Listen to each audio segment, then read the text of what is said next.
రాజన్న సిరిసిల్ల జిల్లా వేములవాడ రూరల్ మండలంలో రోడ్డు ప్రమాదం జరిగింది. పోసెట్టిపల్లి నాగయ్యపల్లి గ్రామాల మధ్య ఆర్టీసీ బస్సును వేగంగా వచ్చి ఓ కారు ఢీకొట్టింది. ఇక ఈ ఘటనలో 13 మందికి స్వల్ప గాయాలయ్యాయి.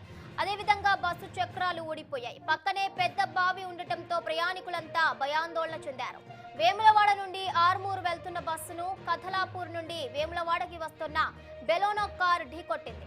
కారులో బెలూన్స్ ఓపెన్ కావడంతో పెను ప్రమాదం తప్పింది. అయితే 18 నెలల పాప కాలుకు తీవ్ర గాయంతో పాటు మరో ముగ్గురికి స్వల్ప గాయాలయ్యాయి.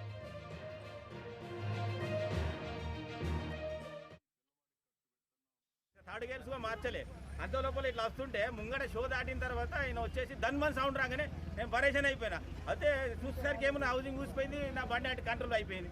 ఏం లేదు, ఎవరు కుదురు కార్ అతను వచ్చి గుద్ది వెనక గుద్దితే హౌసింగ్ కాడికి వెళ్ళిపోయింది. నేను పరేషన్ అయిపోయింది. దిగి చూస్తే ఏమున్నది, హౌసింగ్ కాడికి వెళ్ళిపోయింది మా బండిది. అవుతల మా షో దాటిన తర్వాత పోయి కొట్టిండు ఆయన. దానికి నేను మనం ముంగడ చూస్తాం కానీ లెఫ్ట్ సైడ్ నాది 20 నుంచి 30 స్పీడే ఉన్నది. అంతకంటే ఎక్కేం లేదు. నేనే పరేషన్ సౌండ్ రాగానే కారు తగిలిందని అప్పుడు ఏర్పడుతుంది. అంతదాకా నాకు అసలు సైడ్ కొట్టి వెళ్ళిపోయింది కదా ముంగటి నుంచి. అదే నీ గుర్తు కానీ అంతకంటే ఎక్కేందో లేదు. అది పరేషన్ అవుతున్నాం మేము. ఇక పోయింది. అదే నేను వేములవాడ నుంచి భీమగల్ వెళ్తున్నా. ఈ పోసెట్టిపల్లి ఉన్నది కదా, అక్కడ ప్యాసింజర్ తీసుకొని ఫస్ట్ సెకండ్ థర్డ్ లాక్ రాలేదు బస్సు. ఇంకా స్లో ఉంది, 40-30 లోపల ఉంటుంది. అంత లోపలనే ఈ కార్ అతను వచ్చి డీజిల్ ట్యాంక్ నుంచి ఇటు కొట్టంగానే హౌసింగ్ కూసిపోయింది.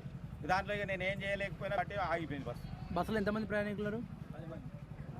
అన్న 13 మంది ఉన్నారు సార్.